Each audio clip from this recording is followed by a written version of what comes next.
Hey everyone, this is Anti Moonboy News, and I'm your host, Xenu. What a busy week this one was. We have the Tornado Cash trial wrapping up, and now we are awaiting a verdict. We'll be going over that. And a shocker, Samourai Wallet has changed their pleas to guilty. And yeah, I'll give my thoughts on what was a pretty shocking turn of events there, and the ramifications that this could possibly have. But first, we got some super chats to get to. If you want to donate, you can go to xmrchat.com/Xenu to do so. And we got a bunch this week, so let's kick it off with Chill Whale. He donates 0.0814 XMR. Thank you for the big super chat, buddy. I appreciate that.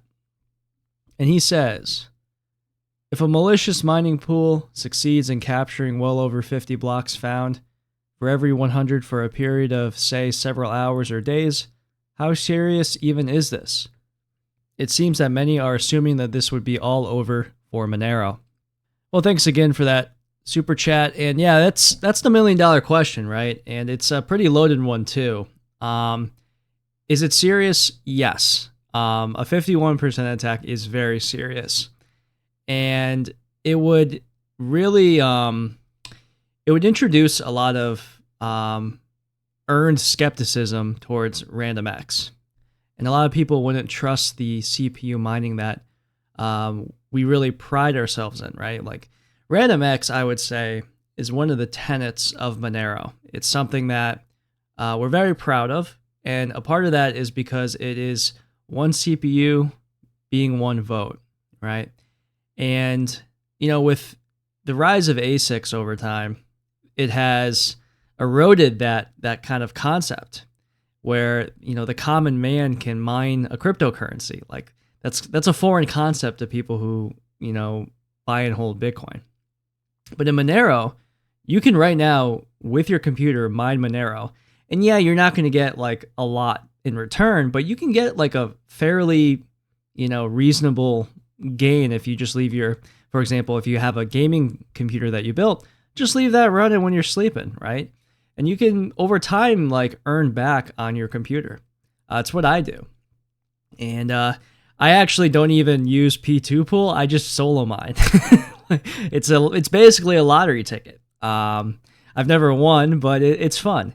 And but of course P2 pool is freaking phenomenal. And this week I'm actually going to have a video on Gupaxx I'm working on. So yeah, anyways, the point I'm trying to get at though is RandomX is something that we're very, you know, very much proud of. And so a 51% attack, what that would do is it would erode the confidence in something like RandomX. And so, you know, if it only happened for like a brief second, right? So let's use the scenario of Qubic. And we are going to talk about Qubic in a sec, by the way. But let's say Qubic does get, you know, 51% of the hash rate. And they're mining in the past 100 blocks, it's 51 blocks. Does that automatically do something? No, it doesn't. They would have to sustain that.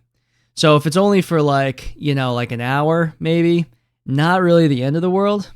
But, you know, once they kind of get that majority, they can, with much stronger accuracy, they can start orphaning blocks, and they can start, you know, aggressively taking control over the network. So other miners will want to join them so they can continue mining and getting block rewards. Because if you have over 51% of the blocks, you can selfishly mine and say and prevent other miners from mining on the dominant chain. Because if you have 51%, you have the dominant chain. One thing that helps Monero, though, is you can't really censor transactions. I mean, technically you could, or there would be ways you could if you had like a list of poison outputs, I suppose. It wouldn't really work, though. You know, not like with Bitcoin. You know, with Monero, you can't see ownership of a transaction when it's sent, right? Because we have ring signatures. So, you know, that wouldn't really work. Double spends could happen, though. You know, if you control the blockchain, yeah, you could send Monero to an exchange and then withdraw cryptocurrency and then reverse the chain so it looks like you never actually sent Monero anywhere, right? So there's like things you can do with that. And yeah, if any of those things were to happen, it would really harm the trust that has been built up for RandomX, and it would cause a lot of questioning. You know, maybe we should then go to ASIC mining. Maybe we should adopt some hybrid model. You know, maybe we should try GPU mining, etc. I'm a firm believer that RandomX is the solution for proof of work mining, and that this is just one of those bumps in the road where, you know, we're still building up the network. But to be fair though, this Qubic situation, it's really, if you look at it in a positive way, it's actually highlighting what has been one of Monero's biggest drawbacks over the past really several years, which has been mining decentralization. You know, back in 2022, I want to say, we had the whole situation with MineXMR consistently getting over 45% of the hash rate, and they even did trickle over 50% a couple times. That was not good. They ended up closing shop, but now we have Support XMR, and they very regularly get over 40% of the hash rate. You know, this isn't even Qubic. this is Support XMR, who, you know, they do have a good relationship with Monero, but that's troubling, right? Because if they were to, you know, go to the dark side, maybe they get paid a lot of money to defect. You know, they could do that, and it could lead to some bad issues overnight, right? So I'm happy that this whole thing with Qubic is happening, because it's highlighting that mining decentralization does need to be improved. And it's also getting a lot of people to learn about mining, and that, you know, if you just have a computer, you can mine Monero right now. But to answer your question though, like, it wouldn't be all over for Monero. Like, we would get by it, but it would suck. It would be short-term pain. There would probably be a dump in the price. And there would be a lot of uncertainty about the future of the mining of it, at least. However, the concept of digital cash would not go away, right? And because Monero is just by far the best on, you know, pretty much every aspect of digital cash, it would continue, and we would get by it. But it would suck, though. There would be short-term pain, and we'd have to just be honest about it and figure it out. Now, I do want to talk about the Qubic situation just real quick, because this is kind of related to it. But yeah, yesterday was the day of the first, I guess, big showdown with Qubic and Monero. And these Qubic guys have been talking a lot of trash and about how they're, you know, going to take over the network. And so it was they even made like a countdown for Saturday, and they were going to release the Kraken. And you know what happened? It was a total fucking beatdown. We absolutely destroyed them, and they only ended up mining 20% of the blocks on that day. Nowhere close to 50%. Absolute beatdown. And I credit it to just a lot of people, you know, turning on their machines. Like, there was a really good community pushback from this. And a lot of people were like, okay, we'll take matters into our own hands. And I have to say, I released a video last week for about mining rig rentals. And I went on the website, and they had over 500 megahash that was purchased, which I don't think they've ever been close to being that high. So I think there was definitely a community push to rent hash rate. I'm not necessarily taking credit, but I saved Monero. I'm kidding. But like, I do think like my video did have an impact, and which is great to see. And not only that, other people were turning on their machines, and it was just a complete middle finger to these idiot Moonboys who are just, you know, renting hash rate, and themselves they're probably renting hash rate, and you know, putting out fake numbers and trying to use this scheme of like getting the media to talk about them, and getting like social media you know, retweets and stuff to like hype up their actual presence, and it didn't work. But yeah, it was really great though to see everybody pushing back, and even Robot decided to help out. Beep boop. Viva la resistance. Beep boop. And yeah, this week I am planning on making a beginner guide to using Gupaxx, which is a super user-friendly application you can download. And basically you just turn it on and you can mine on P2 Pool. So I'm going to be releasing that at some point this week. And let's not let the foot off the gas, guys. Let's keep pushing hard here. They say that they're going to be doing this for the next couple weeks or whatever. Who gives a fuck, right? Like, we need to get better at mining anyway. And this is a good wake-up call. So embarrassing these clowns a little more, it's going to be a lot of fun. And it's only a matter of time before they start turning on the CFB guy too, because he was talking a big game. And now if you go on his Twitter, he's talking about how they were DDoSed. That was the reason why that they didn't get to 50%. I don't know what could have been possibly DDoSed or whatever, but it's funny nonetheless. So anyways, thank you again, Chill Whale, for that donation. And let's now move on to the next one. This one is from IZL, who donates 0.047 XMR. And they say, thanks for amazing content, Xenu, especially for your guides. Speaking of which, question about buying XMR guide. Could I do anything to obscure the trail KYC exchange to non-KYC Coinswap to XMR wallet? Sadly, that's the only way for me to get XMR right now. Well, thank you very much for that donation. I really appreciate it. Yeah, I mean, the problem is if you're using a KYC exchange, you kind of just have to accept the fact that you're going through a TSA checkpoint. You're going through a checkpoint where you're giving away a lot of metadata. Now, once you leave that checkpoint, yeah, you can do things to kind of cover your trail, I guess. This is why I recommend running a Tor node. I have a video on YouTube about that you might want to check out about running a Tor node. Super easy to do, especially on Linux.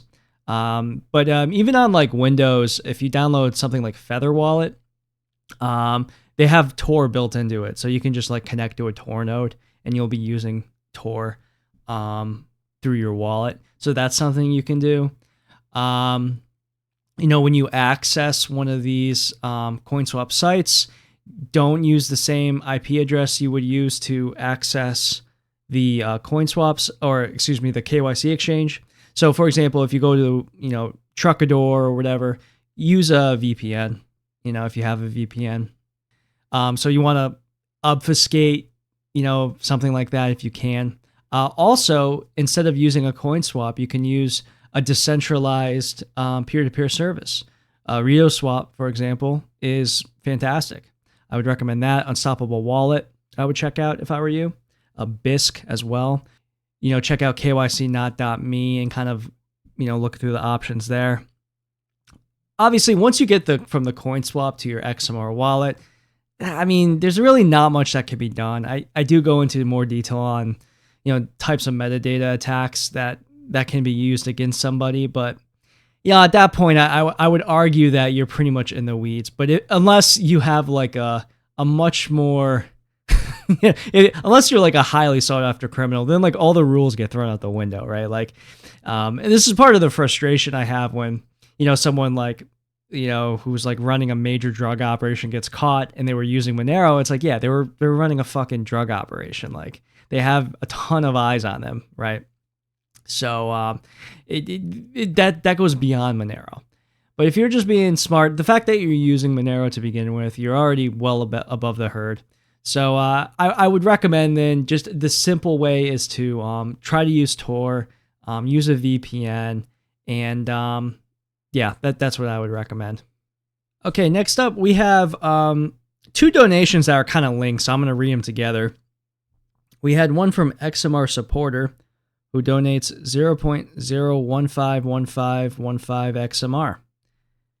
And he says, would you be willing to set up a donation address where we can send you XMR to fund a mining effort that would run to counter Qubic? I will donate $50 for this.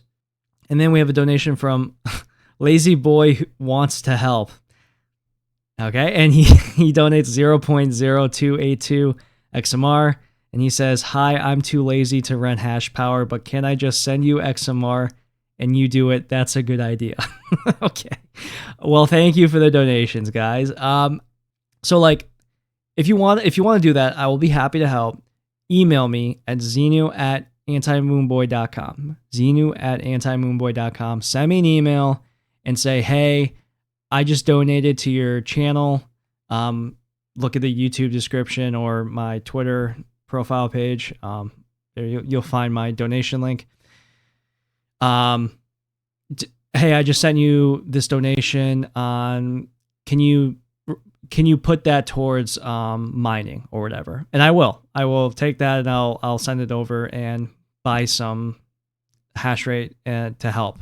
And I'll do it on a day that Qubic is threatening Monero. Okay, I'll happily do that. So for those listening, if you would like to just send me Monero to do that, I will.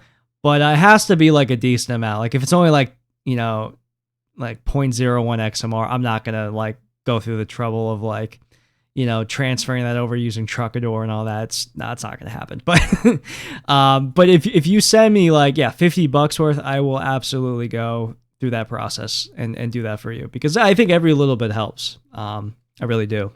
All right, we got two more. This one's from FD, who donates 0.02 XMR. Thank you very much. And he says Gupaxx needs updates and is asking for funds to do so. They have a Kuno and an XMR chat tip page and use the same wallet for each, so an XMR tip shows up in both. xmrchat.com/Gupaxx 2X's. Thank you very much. I will be doing a video on Gupaxx. I already mentioned that. So I'm excited to do that. And I did send them a super chat too. So again, that's xmrchat.com/Gupaxx, Gupaxx. Yeah, definitely donate to this guy because, he's doing phenomenal work. I guess a lot of people really like running this, and it's super user-friendly, so that's cool. And lastly, a donation from Quadrio Salada, who donates 0.01 XMR, and they say, keep up the good work. Hell yeah, man. Thank you so much for that donation, and that's the goal. I want to keep doing this, and we're having a lot of fun here. Some quick channel updates. I forgot to make the Matrix chat room. I will be doing that though this week, and I'm not going to post a link on my Twitter. I'm just going to announce it during my podcast. So it's basically I'm going to give you guys where you can find the link, but on my podcast. Okay.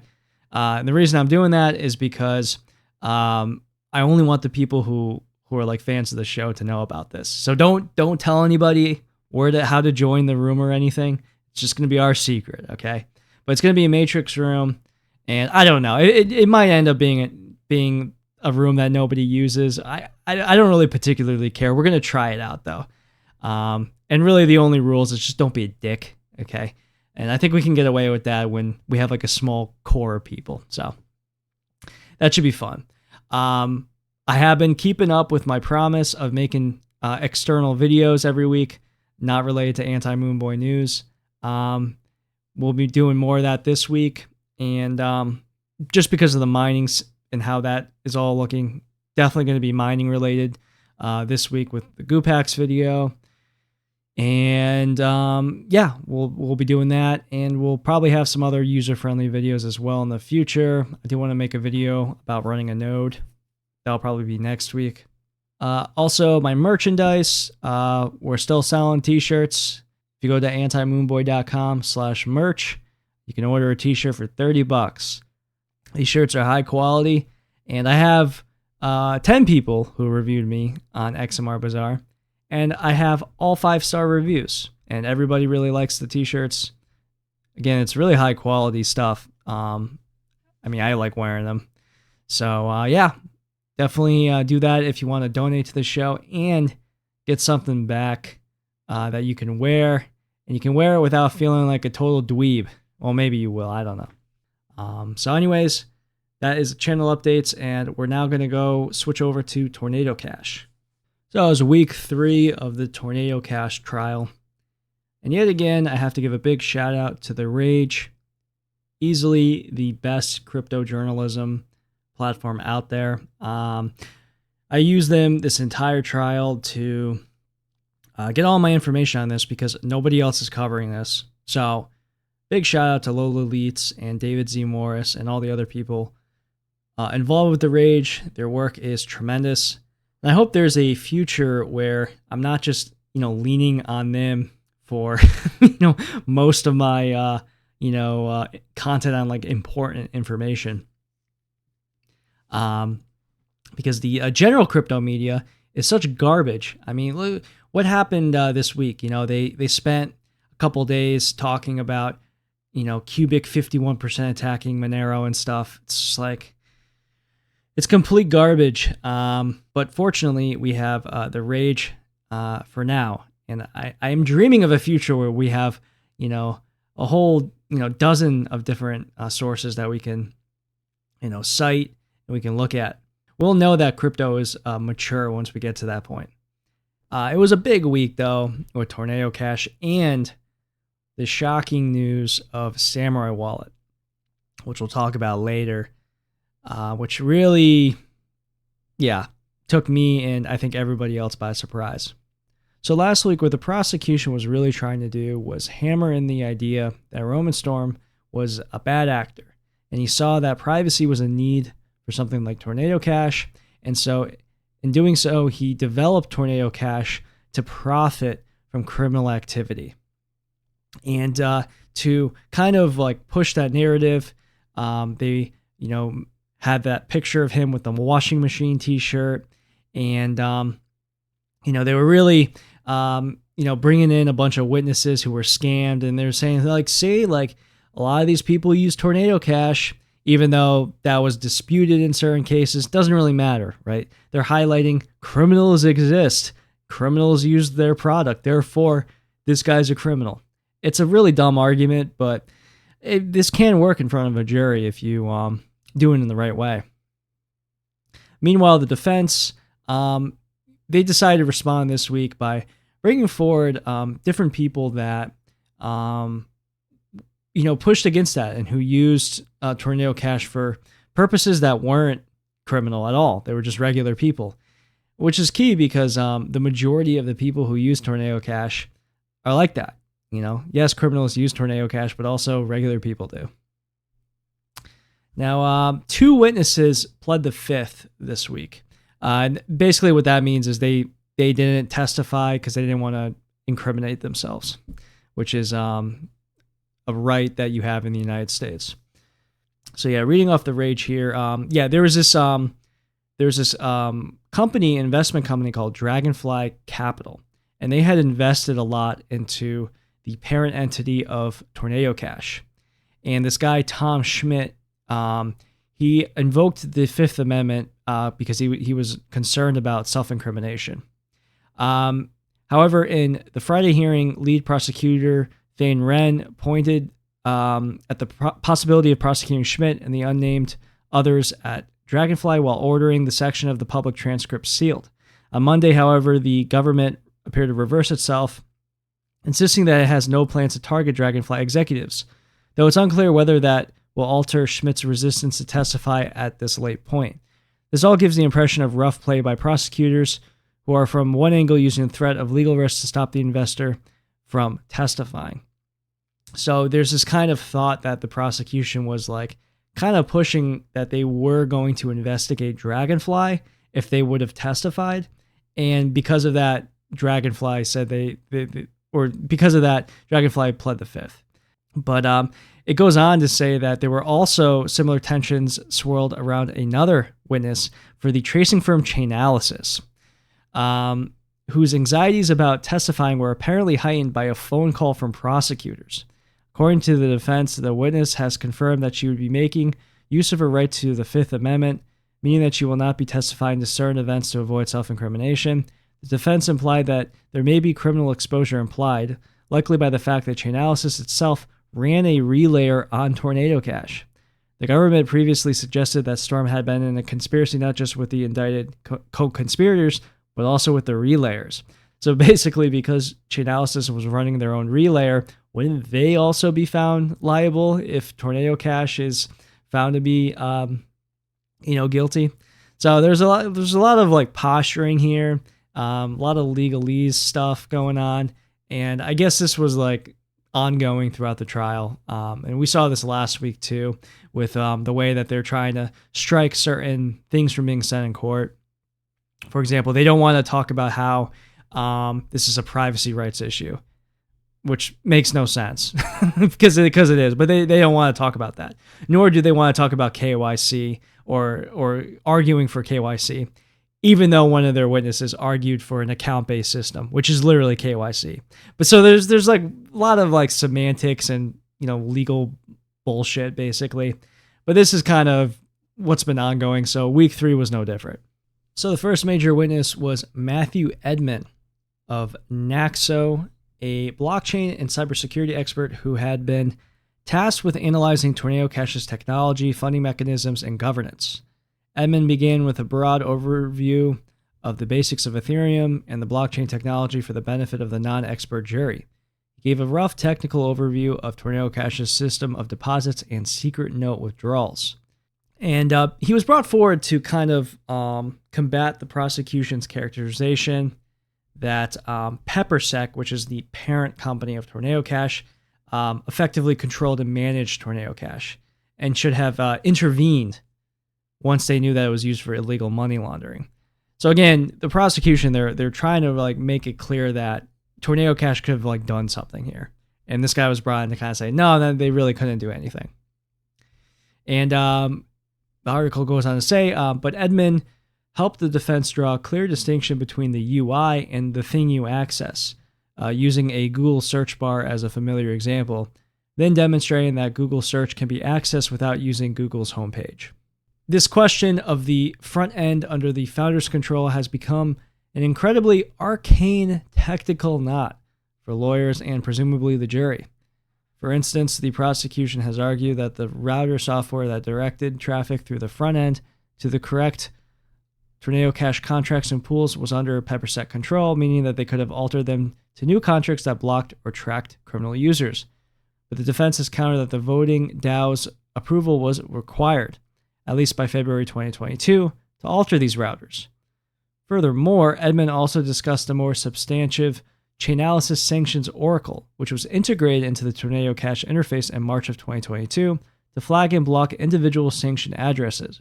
Messages were shown between Storm and his co-founders, seemingly to complain that this Oracle didn't work well because it only flagged static wallets, meaning the list could be easily evaded if a user transferred out of any sanctioned wallet before moving funds through Tornado Cash. Chat log showed the PepperSec team venting seemingly sincere frustrations toward both Chainalysis and OFAC for this simplistic model. However limited its goals, it does seem the Chainalysis Oracle worked, and testimony more substantial in its impact than its real import. Edman testified that there were no deposits to Tornado Cash from sanctioned wallets whatsoever in the period of alleged money laundering and sanctions violations. That doesn't mean no criminals used it, but it does highlight the flimsy theory of blockchain tracing that underpins various pieces of the prosecution's evidence. So yeah, basically, I didn't even know that Tornado Cash had some OFAC compliant things put into it, but apparently it did. And like, I don't really understand this. It seems like they were like working with the government on certain things, but not enough, according to the SDNY. I don't know, man. Seems like they were doing a relatively okay job here. And yet another example of government being incompetent. You know, just a single hop for the OFAC sanction is what they wanted, right? So they were correct. Like the Tornado Cash team was correct into like being frustrated with this because, like, you know, a direct transaction from wallet to, you know, Tornado Cash, like obviously that would be a relation, but the person could literally just hop to another wallet and then send them a transaction, and then that would, you know, be compliant. I think that's what they're saying. So, like, it's understandable that they thought that this was, like, ridiculous. They then brought forward this guy, Tyler Almeida from Coinbase. And, yeah, he testified that he used Tornado Cash to send donations to Ukraine and that he had used Tornado Cash to protect himself from bad actors. And, yeah, these are just regular people who are using Tornado Cash frequently. Then there was a bunch of speculation about Roman himself taking the stand, but the defense eventually decided against it, and Roman did not end up taking the stand, which is fairly common, at least in the United States. It's up to them if they want to like do that, and it's kind of a strategic thing. But yeah, they decided against it, and that was that. So we got some other things to read through here. There was this guy, Omid Malikan, who testified to using Tornado Cash to buy an ETH domain without exposing wallets from which he invests. Malikan was about to testify that he, quote, didn't want a bullseye on my back, end quote, when prosecution objected to the language. Instances or suggestions of physical violence as a risk of privacy compromise have been fought by the prosecution at every turn, apparently including as metaphors. Judge Faila showed a rare flash of anger, demanding that the defense, quote, control your witness, end quote.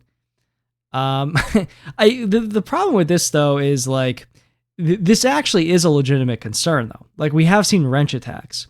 So it might be like exaggerated to say something like that, but I think that's a very legitimate concern to like not want your connection to your wealth. They then had this lady, Dr. Stephanie Herder of Prism Group, who gave testimony on the tokenomics of the Tornado Cash token TORN and its role of granting a collective governance DAO what she called significant power. She also testified that the Ronin hack did not benefit the price of the Torn token, an indirect rebuttal of the government's claim that Storm was motivated to collaborate in crime out of greed. Herder's price analysis showed that the news of the Ronin hack drove the Tornado Cash token price down 19% relative to Ethereum and Bitcoin. Not exactly great for the founders. And yeah, it looks like the goal here was to kind of frame Tornado Cash as a tech startup, which to me, and I'm biased, but to me, it seems like it is just kind of like a tech startup that happened. Then there was testimony from Dr. Matthew Green. This guy is a computer science researcher. He's helped a lot with Zcash, and he was basically the final in-depth witness of the trial. And he gave a broad overview of privacy, encryption, and encryption in web browsing and messaging. And he was arguing that encryption should also be for money. And then he talked about the risks involved with regards to privacy and financial information leaking to the public. And at one point he was asked by the defense, are the node operators on the Ethereum network helping run Tornado Cash? And Green responded yes. And this was important because it emphasized that there are broader risks to this than just Tornado Cash, because it eventually impacts Ethereum on a whole, and also other cryptocurrencies. Green also helped the defense walk through the key issue of the user interface. Though he was blocked from offering opinions about the prosecution witness, Philip Werlau's proposal for a compliant Tornado Cash using a central user registry. So we get to the closing statements, and the government really was hammering the point that Roman Storm wanted to get rich with Tornado Cash. And the two main pieces of evidence they wanted to draw to the jury's attention were, one, statements by Roman to the effect that, quote, we're fucked, end quote, after learning about the Ronin Bridge incident. And two, his t-shirt making an unfortunate joke about a washing machine. Another thing that prosecutors have and continue to characterize is a message from Roman that, quote, shit will hit the fucking fan, end quote, as a foreknowledge that Tornado Cash was widely used by hackers. More damning messages reviewed by the jury this morning showed Roman Storm advising that a marketing message should reflect that Tornado Cash, quote, is not entirely about helping bad guys, end quote. A seeming admission that he knew it partly was about helping bad guys. The prosecution has argued, and continued to argue today, that choosing not to shut down Tornado Cash after this criminal use became known to them amounts to an act in furtherance of various conspiracies. Privacy became the cover story for Tornado Cash, not the goal, and that when the defense says privacy, what they really mean is hiding money for criminals. Yep, and the defense, they emphasized that Storm and company received public encouragement, funding, awards, and praise for their project from the Ethereum developer community, including the system co-founder Vitalik Buterin. And I mean, the best way to summarize this, it's not enough to know that a criminal is using your product, right? Because I mean, like, this argument is super flimsy, even though it's being applied to everybody, as we're about to see also with Samourai Wallet. Like, oh, okay, criminals are using your product. Like, The U.S. Postal Service, they ship drugs all the time. Does that mean we should, shut them down? They're furthering the trafficking of drugs, right? So it's kind of a ridiculous statement because like the Postal Service, they know that this is happening.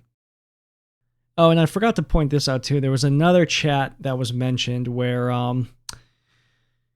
after the Ronin hack, Roman Storm appeared frantic to implement an OFAC sanctions oracle on the front end that his team controlled. Quote, "This is not a joke. We need to do it fast," end quote. Storm implored. It had the very clear tenor of an entrepreneur in crisis rather than a criminal achieving his long-held ambition of profiting from decentralized money laundering. And that's really it. Like, Roman Storm, he seems like a good dude. So anyways, that was it. And then it went to the jury. And man, on Friday, we're waiting for the verdict to come in. And like basically every 5 minutes, I was taking my phone out and going on Twitter. I'm in the shop, like I'm supposed to be working, and I'm just like fucking, I'm like all nervous. I'm like trying to like get by and like listen to music and stuff, but I'm like all amped up about this case. But it ended up happening that the jury did not decide yet, and they pushed it to Monday. So there was one thing though. Basically, the jury, they delivered notes to like the judge to like ask questions to like help with them, making their decision. And they had an inquiry about how the grand jury was approved for SDNY. Yeah, basically the case for Venue was slim. I guess it hinged on one hacker who did clean Ethereum in Manhattan and communications with Storm's non-criminal investor Thomas Schmidt of Dragonfly Capital. But Judge Faila didn't think the grand jury proceeding was within the scope of things the jury should be worried about, and basically sent a note back to them saying, keep thinking, keep being a jury, like we need a verdict. So everything continued. And then towards the end of the day, the jury requested specific transcripts that they wanted to read over. The two requests were for witnesses such as FBI Special Agent Joseph DeCapua and AI blockchain expert Philip Warlau and tokenomics expert Stephanie Herder of Prison Group. So yeah, we're waiting for a verdict. I'm not going to give any speculation as to why it's taking longer than it needs to be. Generally speaking, that's a good sign, but who the hell knows with this case. So we will see next week. And actually, I'm releasing Anti Moonboy news a day early this week because tomorrow I'm expecting the verdict to come through on Monday. And I didn't want to release my episode that I'm recording today on Monday after the verdict because it's going to already be old news, right? So I'm releasing it a day early because of that. Because I am expecting a verdict either tomorrow or on Tuesday. So fingers crossed. I mean, the outcome of this will be massive for cryptocurrency in general. Like for example, like if you want to talk about Moonboyism, I do believe that we will see a price pump for Monero and other, privacy adjacent cryptocurrencies if there's a positive ruling here. I think there's a lot of anxiety right now within privacy, and there's a lot of concern with that. So I could see that absolutely happening. I do believe that this would be like a rallying point to like get behind. At the same time, a negative ruling could lead to a price dump. I do believe that. So we'll have to wait and see with that. Again, it's all hinging on this verdict, and who knows. But the broader implications, though, I mean, if this does happen and we get a positive verdict, I think you will see a lot more innovation coming into privacy. You'll see a lot more positive attitudes towards implementing privacy, and it's a huge precedent. This will be a massive victory if we get it, and fingers crossed, because this is the big case of the year. Now with the Samourai Wallet case kind of going away. So we're now going to talk about really the shocking story of last week, which I don't think anyone saw coming, which was the Samourai Wallet developers switching their plea to guilty. They pled guilty to the unlicensed money transmission conspiracy in exchange for dropping the money laundering conspiracy. Federal sentencing guidelines for the two charges together would have been 160 to 210 months. The maximum for the money transmission charge is 60 months or 5 years. The defense agreed not to appeal their sentence if it's 5 years or less. Sentencing is set for November 6th. Keanu Rodriguez, who was required by the judge to state his criminal conduct in his own words, gave a careful allocation that accurately stated that it was the Samourai Wallet users and not the software that transmitted funds. This is from Zach Shapiro. I got a tweet here from Amanda Tuminelli. She says, plea deals are risk calculations for both the government and the accused. For the accused, you weigh limiting your downside risk, which is a longer prison sentence, against admitting to something you didn't do. The government weighs possibility of losing at trial against securing an earlier but lesser conviction. But these pleas don't change the fact that the Department of Justice misinterprets Section 1960 whenever they accuse a non-custodial software developer of transferring funds on public or on behalf of the public. And they don't change the work we have to do, which is making sure the Department of Justice cannot continue to misapply this law. And I have a third tweet from Jake Chervinsky. He says, it's good for the Samourai developers that they got a deal from the Department of Justice to plead guilty, but tough to see the Department of Justice get away with the false accusation that developers of non-custodial software are engaged in money transmission. Section 1960 is a grave threat to developer freedom and must be amended. So yeah, I mean, I'm pretty shocked about this because, and I think I said this in the past episode, but if I were to pick, a defense, for a case like this, like if I were to pick somebody to represent cryptocurrency in a case where it's about, digital rights and, cypherpunks against the state, Samourai Wallet and the guys behind it would have been towards the top of my list. I mean, these guys were incredibly outspoken about how they wanted to fight the state. And to see them actually plead guilty, yeah, it's shocking. But it kind of like shows you like what's going on behind the scenes, which is a lot of pressure, not only on them, but on their families. I mean, this is probably horrible to deal with. I can't even imagine facing that many years. You have family. I think they have relationships too. So, your significant other, I don't know if they had kids, but it's a brutal situation to be a part of that where you have this like lengthy sentence hanging above you. What's really unfortunate too is they pled guilty the week of his trial. Now, I don't think the jury was informed about this for Tornado Cash, so I don't think it impacts it. But I mean, it does suck though. The timing is not ideal. So it was definitely like a gut punch for everybody to like kind of see this. So yeah, I don't want people to think I'm like blaming them or judging them or anything for making this decision. They're people at the end of the day. And, tweeting is not real life. So even though they talked a big game, like when you're facing that much time and stuff, like you got to get serious. And they listened to their legal counsel and they made a decision. And I guess like I need more legal interpretation as to like whether this sets a precedent or not. It seems like kind of vague, which is it's not what we want, right? This is why the Tornado Cash ruling is so important, because like we need a verdict, and a positive verdict that would just make everything a lot easier.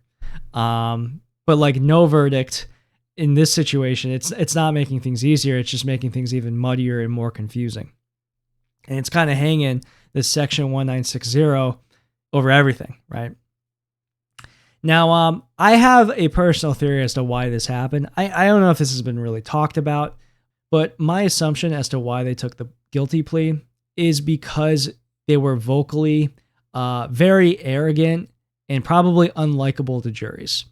You look at the Tornado Cash case, and a lot of the problems that the defense is facing is that freaking t-shirt, which clearly is like a joke. It's like sarcastic, but like it has like a really negative impact on the jury.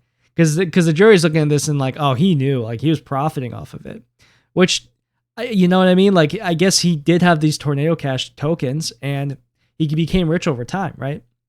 In the case of Samourai Wallet, they're getting like a fee when funds are used. It was like a 1% fee to use their CoinJoin, I think.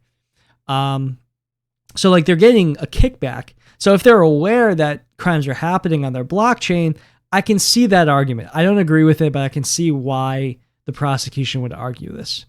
And on a broader note too, like this is why I think something like Monero is safer, because you don't have that. it's just built into the blockchain. So it is much more decentralized as opposed to a service. But I digress. The fact that they were assholes on Twitter, I think that really would have hurt them, because T-Dev, he said a lot more incriminating things than, just a joke about a washing machine that this guy wore at some conference. He was saying much more antagonistic things. He was, it just would have gone bad in a courtroom. And I think his lawyers were probably like looking over, all the chat logs that were given to the prosecution discovery, and his lawyers are like, listen, the jury, they're gonna fucking hate you guys. Like, I don't know what to tell you guys, but you're not friendly to people who are pro state. And I think that would have like hurt these guys a lot. That's my interpretation, at least. I think I don't know. Like with the Tornado Cash one, like you look at Roman Storm, he just seems like a regular guy. Like I don't know anything about him, but like based on this trial, the interviews I've seen, like he just seems like a developer. Like that's absolutely what it seems like. There doesn't seem to be anything like antagonistic. And even in the chat logs they have with him, he seems to be kind of freaking out about like criminals using it. And he wants to like, he doesn't want this, connection. Whereas with Samourai Wallet, they kind of embraced that connection and they were kind of happy about it. And that just, it's just not going to play well. So that's my interpretation of it.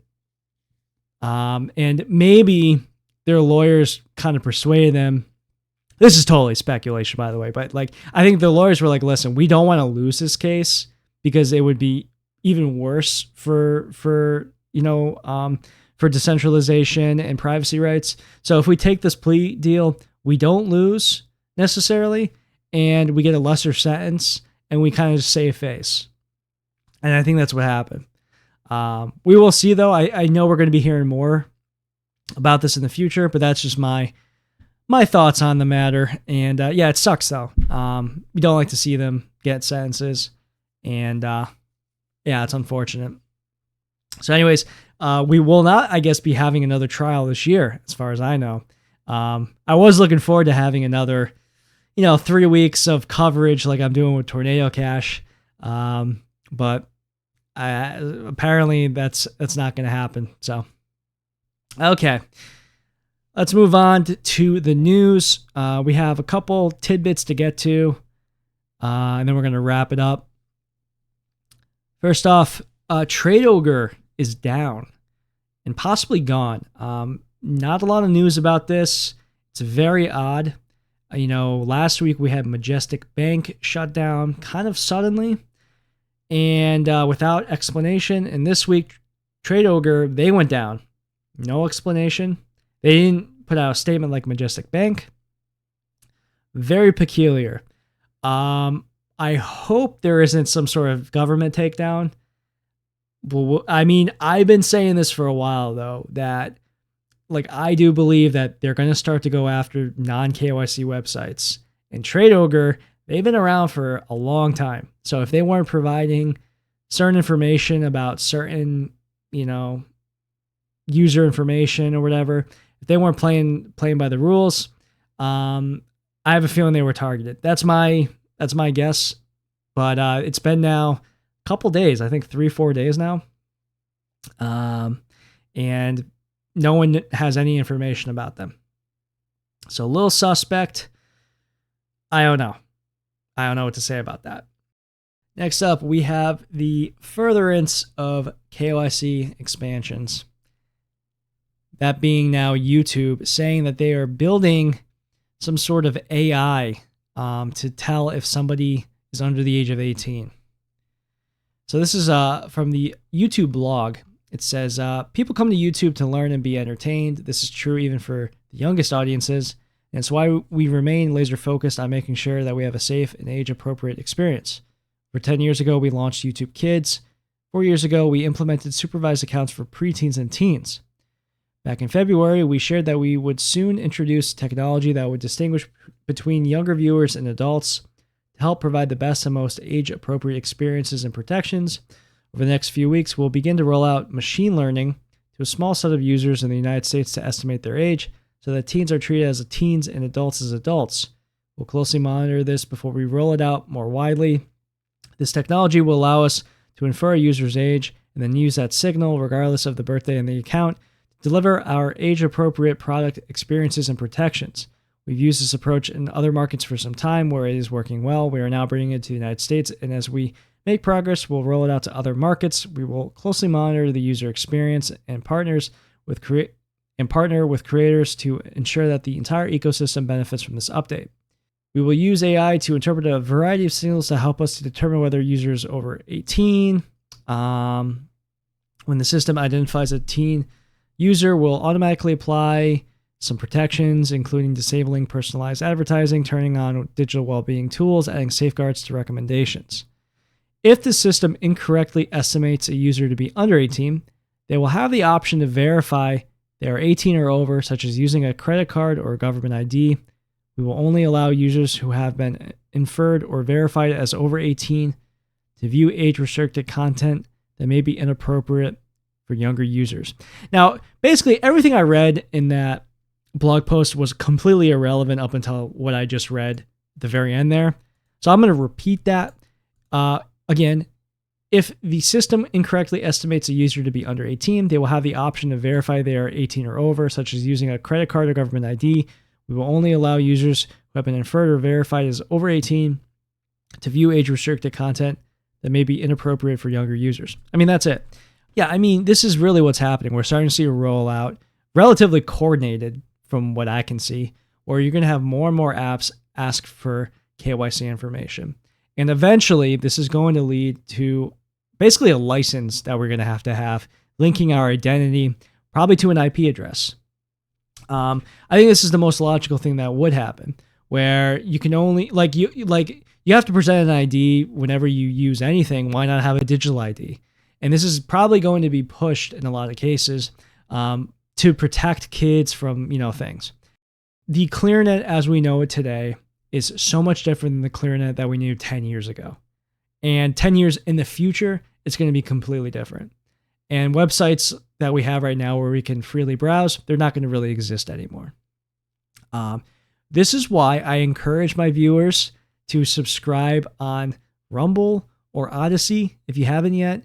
Try to follow me on as many platforms as possible, because I don't know how much longer YouTube's going to last. I mean, if they're already putting out these KYC, pro KYC things, what if they come to my account and ask for an ID? I can absolutely see that happening. And I'll show them my ID. Okay, we'll get around it. But I'm just saying though that we're going to be having more and more issues with this. This is the opening fanfare, and eventually we're going to have to be giving ID to everything. Yeah, I mean, it's crazy to think about, but we will eventually just need an ID everywhere, even if we're just browsing social media. And this is where we're trending. So, the UK being totally cucked and seeing what they're going through, this is just a preview for what's going to be happening to basically every country. I can't think of any outliers here. It's going to be happening in Western countries. It probably is already happening in China and stuff. I don't really know how China works really, but I'm assuming it's happening over there, and it's going to be tied probably to a digital ID kind of situation, I would imagine. So yeah, pay attention to what's going on and invest time in learning about privacy. This is why I'm making my content, because I want to be a source for people who are learning about, fighting back against this encroachment on our rights. This is how we do it. Baby steps, but we'll get there. Okay, we got next up Michael Saylor. Oh, do I want to fucking deal with Michael Saylor? All right, we'll do this.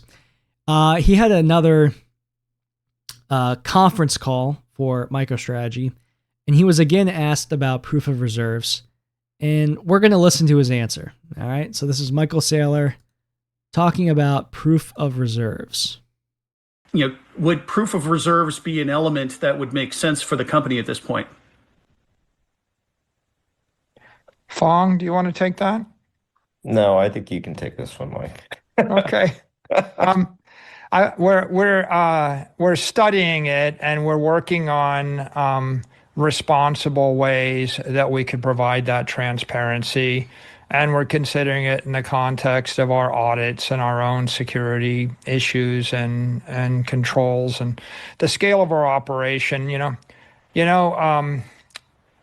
We just had a famous example of a concern, which is 80,000 Bitcoin got transferred to Galaxy, who then sold them. And everybody in the world knew that the Bitcoin was moving, and they knew where it went to, and they knew who was dealing with it, and they knew when it happened, and it created a massive dislocation in the market, like $3,000, $4,000 dislocation, and people lost their minds.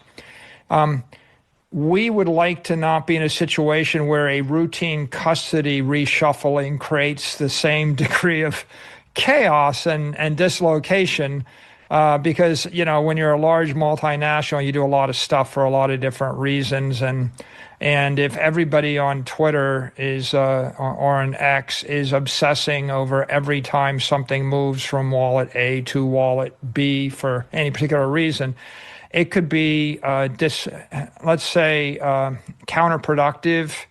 So as we would always point out, you can't really hold the security unless you trust the auditor, trust the management team, trust the board of directors, and trust the processes. And then the auditor's job is to audit the assets and the liabilities, and then make sure that there are no side agreements, no related party transactions, and nothing else would undermine the integrity of that audit. So that's a much higher degree of transparency in the capital markets than simply publishing a single wallet address. So I think that at some point, if we can find a way to do it in a way that doesn't introduce other operational security issues, we're open to it. It's a complicated thing that we need to consider very carefully. Yeah, I mean, this guy is just so full of shit. It's really unbelievable. This was clipped by this guy Predator on X, who's a total Bitcoin maxi, but he's been spot on with calling out Michael Saylor about this. And there are actually a growing amount of maximalists who are very concerned about this, because it's very clear that Saylor is just he's a total fraudster and a piece of garbage here. This doesn't make any sense, right? Why you have a transparent asset based on security? Like, why would you not want to let people know that Bitcoin is moving, right? And if you just think about it, like logically, as Predator points out, the real reason is because they don't want people to know that they're selling their Bitcoin. That's the reason, because it would cause a stampede of people going to sell their Bitcoin, because now, strategy, they're selling their Bitcoin. Well, that must mean the market's going down, right? And that's the problem here. They are not like once they start selling Bitcoin to meet their requirements, their funding requirements, there's going to be a cascading effect, and they do not want that to happen. So like this time he's saying, well, we don't want people to know because it's going to cause people to panic. Yeah, no shit, it's going to cause people to panic. The entire reason strategy has value is because they have Bitcoin, right? And they are meeting their debt obligations by selling their Bitcoin, but they don't want to tell people they're selling their Bitcoin. That's the whole thing behind them, is it's powered by the Bitcoin. Well, what if they start selling a lot of Bitcoin, right? And that would just obliterate trust in the market. And they know this too. So it's a ridiculous thing to say if you are looking at it sincerely. But if you have a heavy skepticism for this company, it actually makes a lot of sense. And Predator points out that they want the retail poors to be the last to know when they start to sell off their Bitcoin stack, so that way the insiders can be the first to the exits. And I completely agree with that. If they decide to sell, they will sell, and they'll be laughing about it, because then once retail finds out about it, there will be another dump in the market. But hey, they already got out, so who cares? And to wrap things up, the White House Digital Assets Report was released this week. And we got some Fell For It Again awards to hand out to people, because there's no Bitcoin strategic reserve. And furthermore, it looks like they are going to be ramping up aggression against privacy. Who saw this coming, right? So this is from Lola Leets here. She had a really great write-up on this. And she says, a lot of people seem to have the hope that Trump will pardon the Samourai Wallet developers while waiting for the storm verdict. I took some time to read through the White House Digital Asset Report to see what this administration thinks of financial privacy. And my guys, if you still believe that Trump White House is in any capacity friendly to these undertakings, you're in for a very rude awakening. Effectively, the White House urges FinCEN to deem all privacy measures in digital assets a primary money laundering concern under the Patriot Act.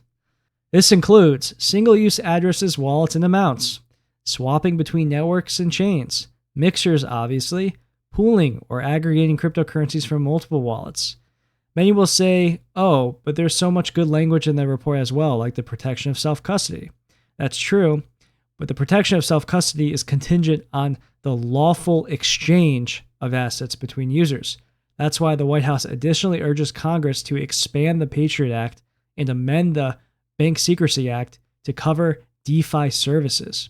To ensure compliance in DeFi, or decentralized finance, the White House suggests the implementation of digital identities that would tie all your transaction history to your name so that DeFi services have the power to approve transactions.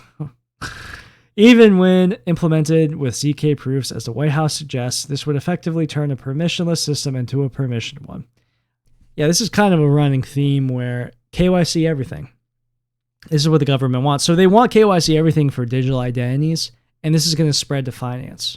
So, if we have this future digital ID that we have to carry around with us, it will be also linked to finances.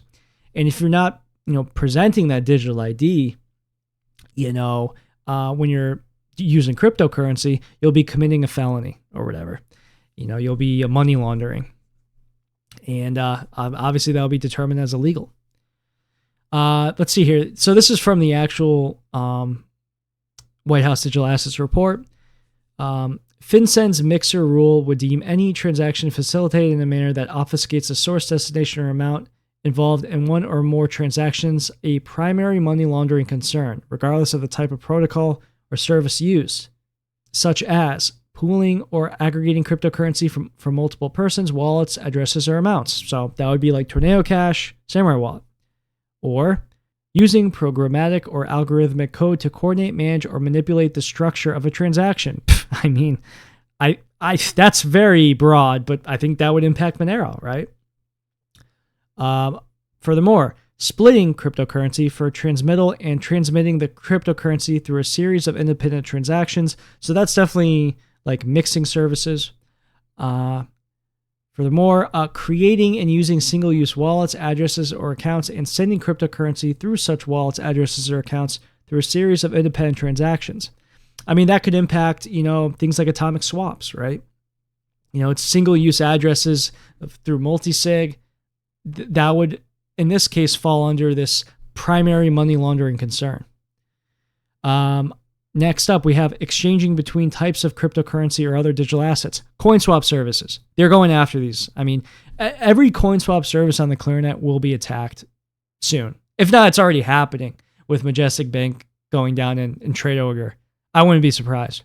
I mean, yeah, this is very troubling, but it's par for the course, and it's only going to get worse over time. And we cannot relax on this. So I really encourage people to really harden up your OPSEC into buying Monero non-KYC.